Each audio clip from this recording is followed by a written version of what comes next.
Much Sirish గారు.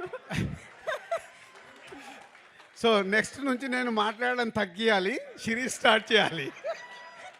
So thank you జీవి గారు. Prasad ఐమాక్స్లో cinema చూసి కిందికి దిగుతుంటే F2 ఎంత చేసింది సార్ గ్రాస్ అని అడిగారు. 130, 140 ఏదో ఉందండి అని. ఇది 200+ సార్ అని మార్నింగ్ షో అవగానే చెప్పిన జీవి గారికి థ్యాంక్ యూ అండి.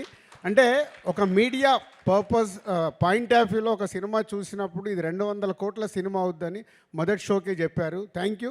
అది నిజం అవ్వబోతుంది. So thank you very much మీకు.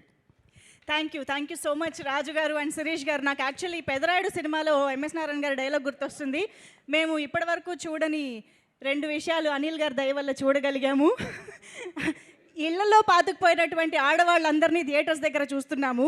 ఇంకోవైపు శిరీష్ గారు సమీర్ గారి మాటల్ని స్టేజ్ పైన చూస్తున్నామని అంటే అది అనిల్ గారి సినిమా వల్లే సాధ్యమైంది. సో మరి ఎస్